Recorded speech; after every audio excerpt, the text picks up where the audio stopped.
चलो भाई देखो अब मैं क्या करता हूँ। उसका कारण है। अच्छा मान लो महिला आरक्षण आ गया फिर सर महिला आरक्षण आता है तो अच्छी बात है, महिलाओं को भी आरक्षण की जरूरत है। इस देश में दो ही तो चीज की जरूरत है, एक उसमें तो भी आरक्षण की। इसमें भी पहले देखिए ओबीसी को आरक्षण दे दो, फिर ओबीसी में जातियां उनको आरक्षण दे दो, फिर उनमें भी उपजातियां उनको आरक्षण दे दो।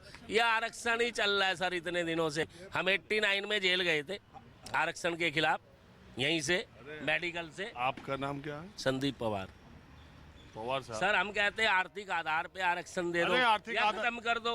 ये फंस गया सीएम, इसे पार्टी की मीटिंग समझ के फंस। हम कहते हैं आपको कि आर्थिक और शैक्षणिक आधार बहुत दूसरी बात है। हाँ। आदमी को सामाजिक समानता मिलनी चाहिए। मिलनी एक जगह चाहिए। बैठने का, एक साथ खाने सर, का, एक मंदिर में हाँ, जाने सर। का, एक जब तक वो सामाजिक समानता नहीं आएगी, सामाजिक न्याय पैसे से किसी हवा निकल गई। नहीं, अभी और सुनिए। पूरे हिंदुस्तान की बात मैं कर रहा हूँ, क्योंकि मैं तो भ्रमण कर चुका हूँ मतलब फोर्स के जरिए। फिर एमबीएससी में था, वहाँ से रिटायर हो गया। कई डिपार्टमेंट में कंपनी में, एक कंपनी वहाँ से मैं रिटायर हो गया। अब मैं घर पे रहता हूँ। लेकिन हमारी जो सोच है, जनता की जो सोच है वो ये है इस वक्त कि मोदी उसने पूरे विश्व में नाम पैदा किया। उन देशों में गया जहाँ तक आज तक हमारे देश के पीएम गए नहीं थे। उन लोगों से मिला, उनसे भी आकर बड़ा सम्मान प्राप्त किया। जितने हमारे विदेशी मतलब हमारे देश के लोग जो विदेश में हैं, फॉरेन में हैं, मतलब उनको भी अपना परिवार बनाया मोदी ने। अब मोदी ने और जो तोहफा दिया आज तक किसी ने फौज को दिया नहीं। वो जाके सबसे मिलता भी है, हाथ मिलाता है, सबका सम्मान करता है, राखी बांधता है, बनवाता है। आज तक ऐसा कोई पीएम इंडिया में पैदा नहीं हुआ। मैं भविष्य की बात नहीं कर रहा हूँ क्या होगा, लेकिन आज ये क्या सुन रहा हूँ टाइम में अब मोदी के चेहरे को ही देख करके उसका पूर्ण बहुमत और विपक्ष खत्म हो गया। इस बार और ज़्यादा उसको सीटें मिलेंगी, मोदी को सीटें इस बार और ज़्यादा मिलेंगी। किस वजह से? अब मैं बता रहा हूँ सर जी, कम क्यों मिलेगी। ये तो उन्होंने G20 का जो अभी जो तुरंत काम किया है, इतना रिकॉर्ड तोड़ काम कर दिया कि पूरे वर्ल्ड के लोगों ने जो आए थे यहाँ पर, जितने आए थे कंट्री के लोग, 40,000 30 कंट्री के आए थे, सब ने बड़ी ही प्रशंसा किया इंडिया मतलब भारत की। अच्छा ये G20 है क्या? अब G20 ये है कि आप तो जानते हैं पूरा चक्र चल रहा है चारों तरफ। हर देश का नंबर आता है, हर देश का नंबर आना है उसमें तो सिस्टम में हमारे भी देश का नंबर आया। लेकिन ये ढंग से उन्होंने कायदे से उसका मान किया, सम्मान किया। गांधी जी की उस पर समाधि पर बाकायदे खादी भंडार का मतलब वो सब कुछ दिया, सम्मान से किया। गांधी जी पे तो इन्हीं के पार्टी के लोग न जाने क्या क्या कहते रहते हैं। गांधी जी का आप कह रहे हैं, ये तो पूरे देश को जो भी गांधी के बारे में एक शब्द भी इधर उधर बोलता है उसके मुंह पे करारा तमाचा है। जब इतने राष्ट्राध्यक्ष लाइन लगा के राजघाट जाकर के उनको श्रद्धांजलि, उनको नमन किया, तो जानना चाहिए कि वो आदमी गांधी जो इस देश में पैदा हुआ वो कितना बड़ा आदमी था, जिसका पूरा दुनिया तो ये महात्मा गांधी, इनके अलावा आज तक कोई महात्मा गांधी हुआ ही नहीं। महात्मा गांधी किसको कहते हैं? एक ही है महात्मा गांधी हुए बापू जी, दूसरा कोई बने नहीं। इतिहास में नहीं हाँ वहाँ नहीं जा रहा हूँ, बात खत्म हो गई। हाँ फौज के आदमी है वर्तमान में। देखिए साहब, इस टाइम में जो आप कह रहे हैं यहाँ पर तो पूर्ण। तिवारी जी आप कहाँ के रहने वाले? मैं हूँ यूपी इलाहाबाद प्रयागराज का। यहाँ दिल्ली में रहता हूँ, खानपुर में। तेरा तो गेम बचाना पड़ेगा, क्योंकि हमारी मोदी जी के सरकार का कौन सा 3 काम आपको अच्छा लगा? सर ये तो देखो, एक तो सबसे अच्छा काम ये लगा कि इन्होंने जो बड़ी डिसिप्लिन पैदा कर दिया।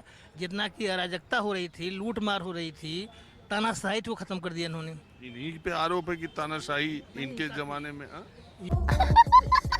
योगी की टाइम मतलब यूपी की मैं बात करता हूँ, यूपी की बात कर रहा हूँ मैं। और अभी तो रुको, क्लाइमैक्स अभी बाकी। प्रॉपर्टी का काम सही चल रहा है कि अभी गिरा ही है? सब गिरे हुए काम है, काम कोई ठीक नहीं है। कोई बिजनेस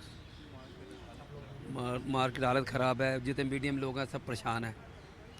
उसमें ये नहीं कह सकते कि कुछ अच्छा है। अरे सरकार महंगाई है, थोड़ी सी महंगाई में परेशानी है ही है। सरकार कह रही है कि इतना आर्थिक विकास हो रहा है, इतनी तेजी से हम। वो बाहर का विकास है, बाकी हम मीडियम आदमी, हमारे लिए तो ये लग रहा है कि महंगाई है हर चीज़ में। अभी मजा आएगा। असर तो क्या पड़ना है, काम तो मोदी जी ने अच्छे कर रहे हैं बाहर के लिए।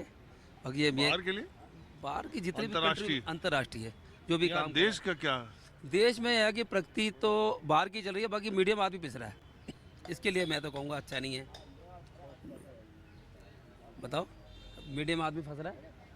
तो आपको बाहर का मतलब है कि अंदर का मतलब? अंदर का मतलब चाहिए, बाहर से तो प्रगति हो रही है, बाहर से क्या लेना हमें। तो यहाँ के देश से मतलब है ना, जो हमें रोटी ढंग से मिलनी चाहिए, मिल ही नहीं वो।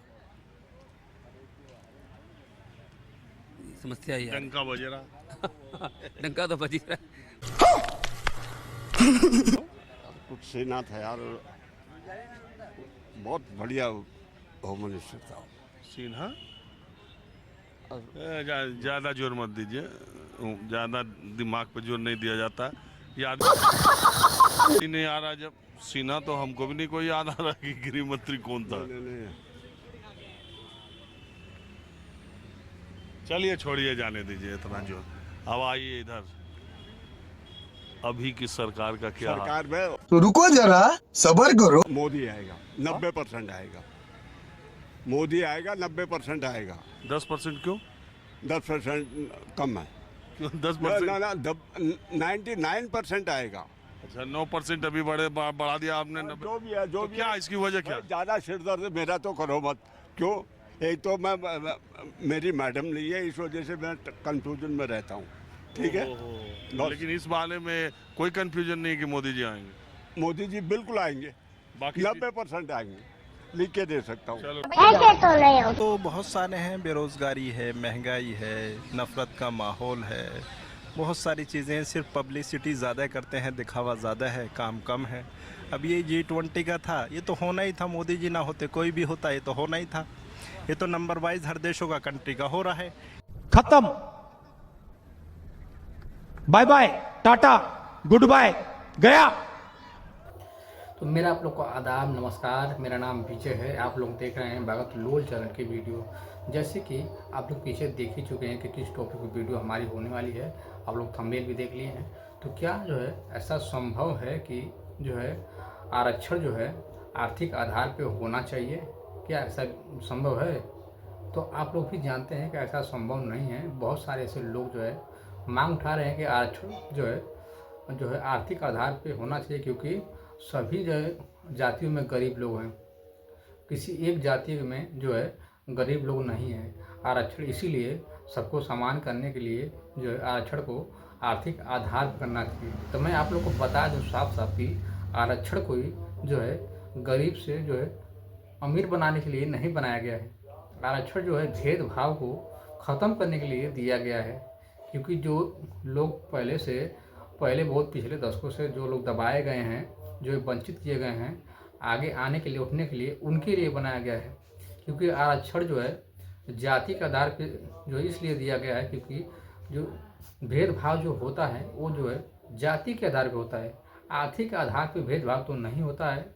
न किसी ने सुना होगा ऐसा कतई नहीं है। ऐसा कोई आंकड़ा भी नहीं है कि आर्थिक आधार पे भेदभाव होता है।